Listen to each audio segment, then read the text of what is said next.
और आंधी बारिश से नुकसान पर सीएम योगी आदित्यनाथ ने आदेश दिया है कि 24 घंटे के अंदर पीड़ितों को मुआवजा देने का निर्देश मुख्यमंत्री ने अधिकारियों को दिया है। प्रभावित परिवारों की हर संभव मदद करें, ये मुख्यमंत्री ने कहा है। सीनियर अफसर फील्ड में जाकर लोगों से मिले और मृतकों के परिजनों के प्रति संवेदना भी मुख्यमंत्री ने जाहिर की है। तो देखिए, आंधी बारिश से नुकसान पर सीएम योगी आदित्यनाथ ने आदेश दिए हैं कि 24 घंटे के भीतर पीड़ितों को मुआवजा दिया जाए और प्रभावित परिवारों की हर संभव मदद करें। और देखिए, सीनियर अफसर्स को फील्ड में जाकर लोगों से मिलने की बात भी मुख्यमंत्री की तरफ से कही गई है और मृतकों के परिजनों के प्रति संवेदना भी उन्होंने व्यक्त की।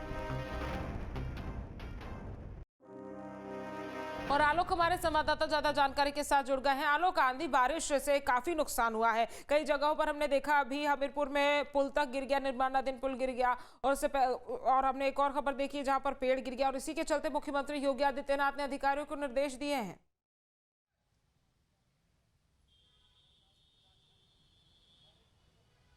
बिल्कुल, देखिए, मुख्यमंत्री का जो आदेश है वो कल पूरे प्रदेश भर में अगर कहा जाए, पश्चिम से लेकर के पूरब तक जिस तरीके की आंधी बरसात चली है, जिस तरह से तेज आंधी की वजह से बहुत जगह नुकसान हुआ है, पेड़ गिरे हैं। रायबरेली में एक टीन गिर जाने से जो जानकारी आ रही है कि एक महिला की मौत हो गई है। हम बुंदेलखंड में देख रहे हैं कि किस तरीके से पुल गिर गया। कहीं ना कहीं इन सारे जो घटनाएं हैं उन सबको संज्ञान लिया है मुख्यमंत्री ने। अधिकारियों को जमीन पर उतरने के लिए कहा गया है। तेज आंधी पानी और बरसात से जो नुकसान हुआ है, चाहे वो घर टूटे हो या फिर खेतों को नुकसान हुआ हो या जान माल का जो नुकसान हुआ है, उनका आकलन करने के लिए और आकलन करने के साथ साथ जो मुआवजा होता है, सरकारी मुआवजा, वो 24 घंटे में पहुंच जाए, इसको सुनिश्चित करने के लिए कहा है। तो मुख्यमंत्री ने कल का जो मौसम परिवर्तन है या जिस तरीके से आंधी पानी तूफान आया है, उसको संज्ञान में लेते हुए जो भी नुकसान हुआ है उसकी भरपाई के लिए अधिकारियों को जमीन पे उतारा है और साथ में सरकारी मुआवजा समय पे पहुंचे, इसके वो भी सुनिश्चित किया है। जी। और आलोक, हमने देखा है कि जब भी इस तरह से जब कोई घटना होती है तो मुख्यमंत्री योगी आदित्यनाथ सक्रिय हो जाते हैं और साथ ही यही वजह है कि अधिकारियों को भी कहा है कि आप ग्राउंड जीरो पर जाकर स्थिति को देखिए, हालात को समझिए, क्योंकि आंधी तूफान से कल काफी ज्यादा नुकसान पूरे उत्तर प्रदेश में हुआ है।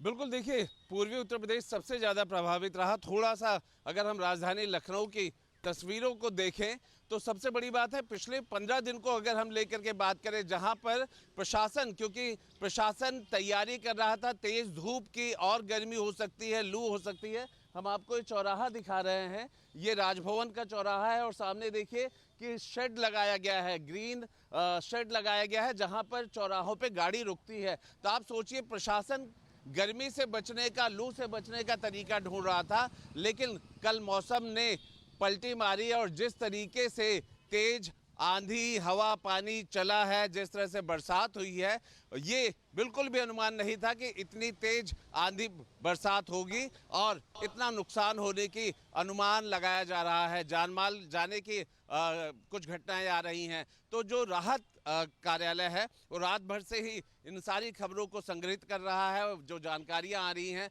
उन पूरे खबरों को लेकर के पूरा प्रदेश भर में कितना नुकसान हुआ है इस आंधी पानी से, किसानों को कितना नुकसान हुआ है, कहाँ घर टूटे हैं, जान माल का कहाँ नुकसान हुआ है, पशु हानि की कहाँ जानकारी आई हैं, इन सब को लेकर के न सिर्फ शासन स्तर पर रिपोर्ट जाएगी, बल्कि यहाँ से मुख्यमंत्री का आदेश है कि इनके साथ साथ अधिकारी उन क्षेत्रों में पहुंचे, उन जगहों पे पहुंचे और जा करके खुद जायजा लें और साथ में जो भी पीड़ित परिवार है उन तक पहुंच करके सरकारी जो सहायता है वो देने का काम करें।